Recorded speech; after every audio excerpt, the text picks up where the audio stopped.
আসসালামু আলাইকুম। আজকে আমরা আলোচনা করব রোজার প্রথম দিন শরীরকে প্রস্তুত করার উপায় নিয়ে।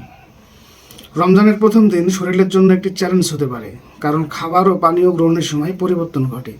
অনেকেই ক্লান্তি, মাথা ব্যথা এবং দুর্বলতা অনুভব করেন। তবে যদি আগেভাগে সঠিক প্রস্তুতি নেওয়া হয়, তাহলে প্রথম দিন থেকেই সুস্থ ও শক্তিশালী থাকা সম্ভব। আজকের ভিডিওতে আমরা জানব কিভাবে রোজার প্রথম দিন শরীরকে মানিয়ে নিতে সাহায্য করা যায়। হঠাৎ করে খাবার রুটিন পরিবর্তন হলে শরীর মানিয়ে নিতে সময় নেয়। দীর্ঘ সময় না খেয়ে থাকার কারণে শরীরের শর্করার মাত্রা কমে যায়, যা মাথা ব্যথা ও দুর্বলতার কারণ হতে পারে। পানি কম খাওয়ার ফলে ডিহাইড্রেশন হতে পারে, যা ক্লান্তি ও ম্যাজমেজ করার কারণ হয়। সেহরি বা ইফতারে ভারী ও অতিরিক্ত তৈলাক্ত খাবার খেলে হজমের সমস্যা দেখা দিতে পারে। পর্যাপ্ত ঘুম না হলে রোজার প্রথম দিনে আরও বেশি ক্লান্ত অনুভব হতে পারে। এবারে চলুন জেনে নেই এর হোমিওপ্যাথিক সমাধান এবং প্রাকৃতিক কিছু সমাধান সম্পর্কে। রোজার প্রথম দিন শরীরকে সঠিকভাবে প্রস্তুত রাখতে কিছু কার্যকরী হোমিওপ্যাথিক ওষুধ সাহায্য করতে পারে, যেমন ধরেন নাক্স ভূমিকা 30। যদি সেহরি বা ইফতারে অতিরিক্ত খাবার খেয়ে ফেলা হয় এবং হজমের সমস্যা হয়, তাহলে এটি কার্যকর। চাইনা অপিসিনালিস 30 দুর্বলতা ও পানি শূন্যতা দূর করতে সাহায্য করে। আলফালফা মাদার ক্ষুধা ও এনার্জির ভারসাম্য রক্ষা করে, যা রোজার প্রথম দিনে দুর্বলতা এড়াতে সহায়ক।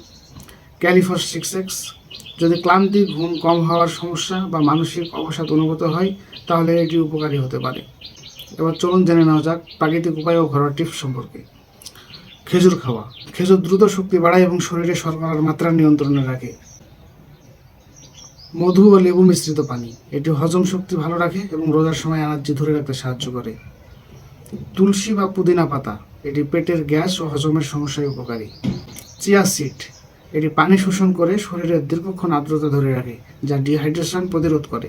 এবার চলুন জেনে নেওয়া যাক আপনার লাইফস্টাইল সম্পর্কে। সেহরিতে এমন খাবার খান যা দীর্ঘ সময় শক্তি ধরে রাখবে, যেমন ডাল, ওটস, দই, ডিম এবং হালকা শর্করা।